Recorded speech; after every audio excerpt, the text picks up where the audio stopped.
mình chia tay lâu rồi, em cũng đã yêu thêm người mới.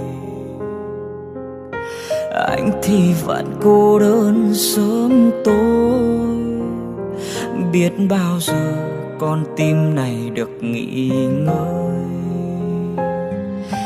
Trôi vơi giữa bao tố cuộc đời, nước mắt cũng đã rơi nhiều rồi. Cô đơn trong cuộc vui đông người, cố mỉm cười nhưng trong lòng chẳng được vui. Khi đã yêu một ai thật lòng, đâu nói quên là quên phải không?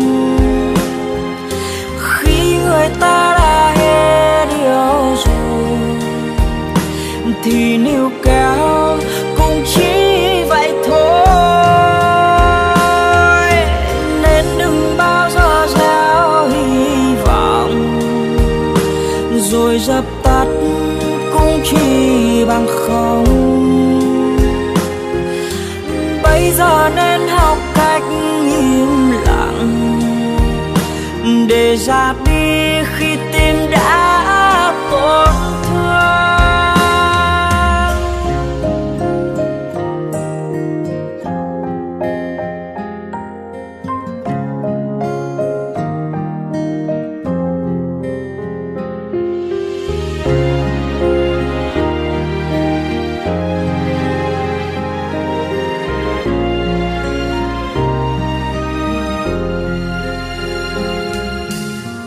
Vơi giữa bao tố cuộc đời, nước mắt cũng đã rơi nhiều rồi.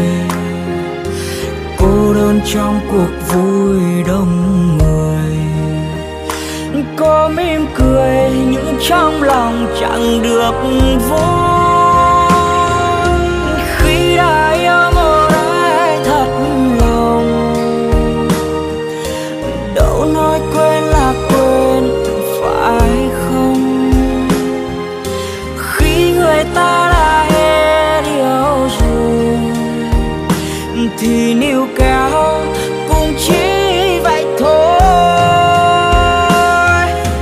Nên đừng bao giờ gieo hy vọng rồi dập tắt cũng chỉ bằng không. Bây giờ nên học cách im lặng để ra đi khi tim đã tổn thương. Khi đã yêu một ai thật lòng, đâu nói quên là quên phải không?